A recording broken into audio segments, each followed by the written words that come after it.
Hello friends, ಎಲ್ರಿಗೂ ನಮಸ್ಕಾರ. ಸ್ವಾಗತ ಸುಸ್ವಾಗತ ನನ್ನ ಯೂಟ್ಯೂಬ್ ಚಾನಲ್ಗೆ. ಇವತ್ತಿನ ಒಂದು ಕಂಟೆಂಟ್ ಅಥವಾ ವಿಚಾರ ನೋಡೋದಾದ್ರೆ tips of long term investment. Long term investment ಮಾಡಬೇಕು, ಯಾಕೆ ಮಾಡಬೇಕು, ಮಾಡೋದ್ರಿಂದ ಉಪಯೋಗ ಏನಾಗುತ್ತೆ, ಯಾವಾಗ ಸ್ಟಾರ್ಟ್ ಮಾಡಬೇಕು.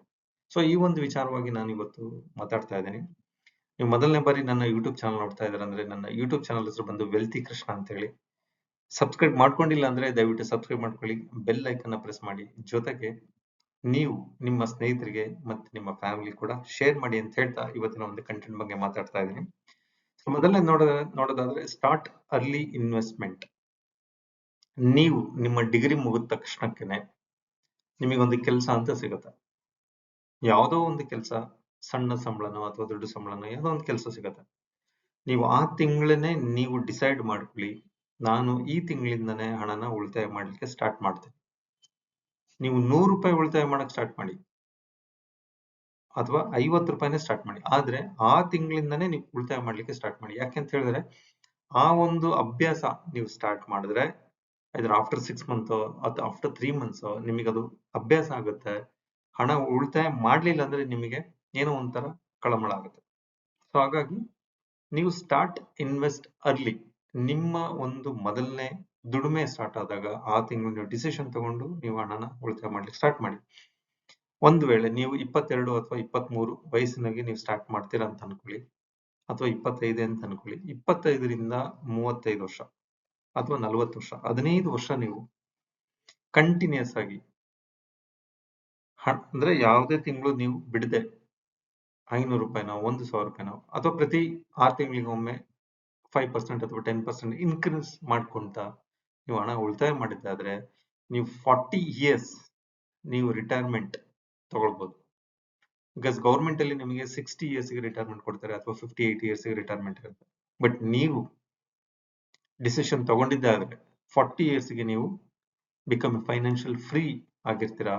ರಿಟೈರ್ಮೆಂಟ್ ಆ ಒಂದು ರಿಟೈರ್ಮೆಂಟ್ ಬೆನಿಫಿಟ್ ನ ಅನುಭವಿಸ್ತಾ ಇರ್ತೀರಾ. ಜೊತೆಗೆ ನಿಮ್ಮ ಫೈನಾನ್ಷಿಯಲ್ ಫ್ರೀಡಮ್ ಏನಾಗುತ್ತೆ, ರೆಸ್ಟ್ರಿಕ್ಷನ್ಸ್ ಇರೋದಿಲ್ಲ. ನೀವು ಯಾವುದಕ್ಕೆ ಬೇಕಾದಕ್ಕೆ ಖರ್ಚು ಮಾಡ್ಬೋದು, ಕೆಲಸ ಮಾಡ್ಲೂಬಹುದು, ಕೆಲಸ ಮಾಡದೇನೆ ಇರ್ಬೋದು.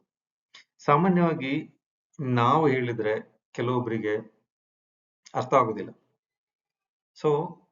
ಒಬ್ಬ ಸೆಲೆಬ್ರಿಟೀಸ್ ಹೇಳ್ಬೇಕಾಗತ್ತೆ ಅಥವಾ ಯಾವುದೋ ಒಂದು ಸೀರಿಯಲ್ ಅಲ್ಲಿ ಯಾರೋ ಒಬ್ರು ಬಂದ್ಬಿಟ್ಟು ಈ ತರ ಮಾಡಿ ಅಂತ ಎಕ್ಸಾಂಪಲ್ಸ್ ಕೊಟ್ಟು ಅಥವಾ ಇನ್ನೇನೋ ಅಡ್ವರ್ಟೈಸ್ಮೆಂಟ್ ಕೊಟ್ಟು ಏನೋ ಧಾಮ್ ಧೂಮ್ ಅಂತ ಪಟಾಕಿ ಹೊಡೆದು ಎಲ್ಲ ಮಾಡಿದಾಗ ಏನಾಗುತ್ತೆ, ನಿಮಗೆ ಅರಿವಾಗತ್ತೆ. ನನ್ನ ವಿಡಿಯೋ ನೋಡಿ ನೀವು ಇನ್ವೆಸ್ಟ್ಮೆಂಟ್ ಸ್ಟಾರ್ಟ್ ಮಾಡಿ ಅಂತ ನಾನು ಹೇಳ್ತಾ ಇಲ್ಲ, ಆದ್ರೆ ನನ್ನ ಅನುಭವಕ್ಕೆ ಬಂದಿರೋ ಒಂದು ವಿಚಾರನ ನಾನು ಇವತ್ತು ನಿಮಗೆ ಹೇಳ್ತಾ ಇದ್ದೇನೆ. ಮೊದಲನೇ ಸಂಬಳದಲ್ಲಿ ನೀವು, ಯಾಕೆಂತ ಹೇಳಿದ್ರೆ ನಾನು ನನ್ನ ವಿಚಾರ ಹೇಳೋದಾದ್ರೆ, ನಾನು ನನ್ನ ಸಂಬಳ ಬಂದಾಗ ನನಗೆ ಯಾರು ಕೂಡ ಹೇಳಲಿಲ್ಲ ನೀನು ಸ್ಟಾರ್ಟ್ ಮಾಡು, ನಿನ್ನ ಕೆರಿಯರ್ ಸ್ಟಾರ್ಟ್ ಆದಾಗ ಅಥವಾ 22 ಅಥವಾ 23 ವಯಸ್ಸಿಗೆ ನಾನು ಏನ್ ಜಾಬ್ ಸ್ಟಾರ್ಟ್ ಮಾಡಿದೆ. ಅವಾಗ ಯಾರಾದ್ರೂ ನನಗೆ ಈ ತರ ಒಂದು ಮಾಹಿತಿ ಕೊಟ್ಟಿದ್ರೆ ನಿಜವಾಗ್ಲು I am also become a crorepati, ಜೊತೆಗೆ I am a financially free ಆಗ್ತಾ ಇದೆ. ಈಗ ಆ ಒಂದು ತಿಳುವಳಿಕೆ ತುಂಬಾ ಲೇಟ್ ಆಗಿ ನನಗೆ ಮನವರಿಕೆಗೆ ಬರೋಷ್ಟರಲ್ಲಿ ತುಂಬಾ ವರ್ಷ ನಾನು ಎಕ್ಸ್ಪೀರಿಯನ್ಸ್ ಆಗಿದ್ದು ನನಗೆ ಹಣ ಉಳಿತಾಯ ಮಾಡ್ಲಿಕ್ಕೆ ಆಗ್ಲಿಲ್ಲ. ಈಗ ಸ್ಟಾರ್ಟ್ ಮಾಡಿದ್ದೀನಿ, ಬಟ್ ಇಟ್ ಟೇಕ್ಸ್ ಟೈಮ್. ಆ ಒಂದು ಉದ್ದೇಶ ಇಟ್ಕೊಂಡು, ಆ ಒಂದು ಎಕ್ಸ್ಪೀರಿಯನ್ಸ್, ನನ್ನ ಒಂದು ಎಕ್ಸ್ಪೀರಿಯನ್ಸ್ ಇಟ್ಕೊಂಡು ನಾನು ನಿಮಗೆ ಹೇಳ್ತಾ ಇದ್ದೀನಿ, ನೀವು ಹಣನ ಉಳಿತಾಯ ಮಾಡ್ಲಿಕ್ಕೆ ಸ್ಟಾರ್ಟ್ ಮಾಡಿ with early age. Investment regularly. ಯಾವುದೇ ಕಾರಣಕ್ಕೂ ಏನೇ ಕಷ್ಟ ಬಂದ್ರು ನೀವು ಹಣನ ಉಳಿತಾಯ ಮಾಡೋದನ್ನ ಸ್ಟಾಪ್ ಮಾಡಬೇಡಿ. ಐದರ್ ಇಟ್ ಇಸ್ 1,000 ರೂಪಾಯಿ ಆಗಿರ್ಬೋದು, 500 ರೂಪಾಯಿ ಆಗಿರ್ಬೋದು, 10,000 ರೂಪಾಯಿ ಆಗಿರ್ಬೋದು, ಅಥವಾ 50,000 ರೂಪಾಯಿ ಆಗಿರ್ಬೋದು. ಆ ಒಂದು ಏನು ನಿರಂತರ ನೀವು ಇನ್ವೆಸ್ಟ್ಮೆಂಟ್ ಮಾಡ್ತಾ ಹೋಗ್ತೀರಾ, ಆಫ್ಟರ್ 10 ಇಯರ್ಸ್ ಅಥವಾ ಆಫ್ಟರ್ 15 ಇಯರ್ಸ್ ನಿಮಗೆ ಒಂದು bulk amount with compounding interest ಸಿಗುತ್ತೆ. ಹಾಗಾಗಿ ಲಾಂಗ್ ಟರ್ಮ್ ಇನ್ವೆಸ್ಟ್ಮೆಂಟ್ ತುಂಬಾನೇ ನಿಮಗೆ ಉಪಯುಕ್ತ ಆಗುತ್ತೆ. Reinvest your earnings. ನೀವು ಮಾಡಿರುವಂತ ಹೂಡಿಕೆಯಿಂದ ಹಣ ಬಂದಾಗ ಅದನ್ನ ಯಾವುದಕ್ಕೂ ಖರ್ಚು ಮಾಡದೇನೆ ಹಣನ ರೀಇನ್ವೆಸ್ಟ್ಮೆಂಟ್ ಮಾಡುವಂತ. ಬಿಕಾಸ್ ಯಾಕೆಂತ ಹೇಳಿದ್ರೆ ಹಣ ನಿಮಗೋಸ್ಕರ ದುಡಿತಾ ಇರುತ್ತೆ.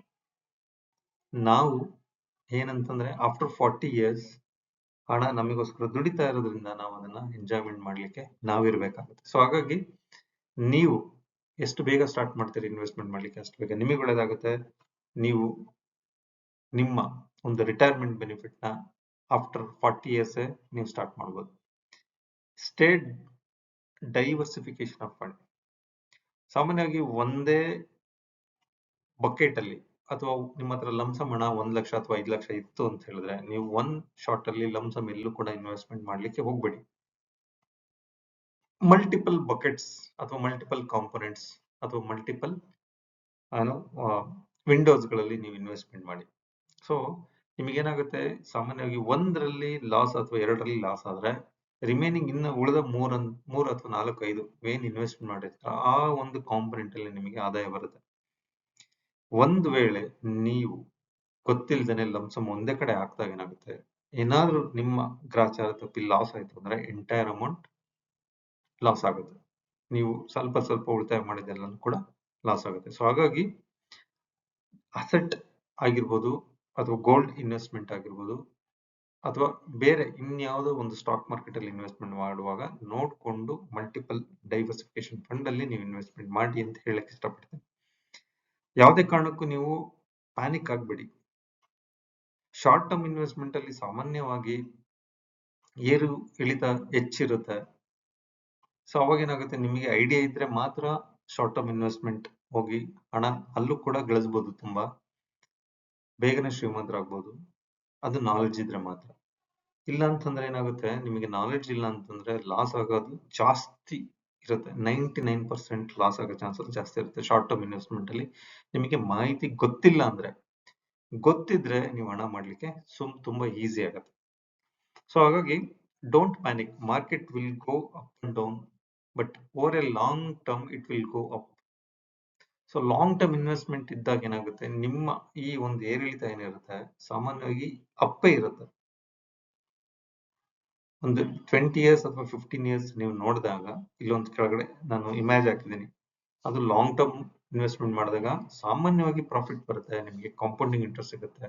ನೀವು ಅಂದುಕೊಂಡಿದ್ದಕ್ಕಿಂತ ಹೆಚ್ಚು ಹಣನ ನೀವು ಗಳಿಸ್ಲಿಕ್ಕೆ ಅಥವಾ ನಿಮಗೆ ಪ್ರಾಫಿಟ್ ಸಿಗೋಂಥದ್ದು ಚಾನ್ಸಸ್ ಜಾಸ್ತಿ ಇರುತ್ತೆ.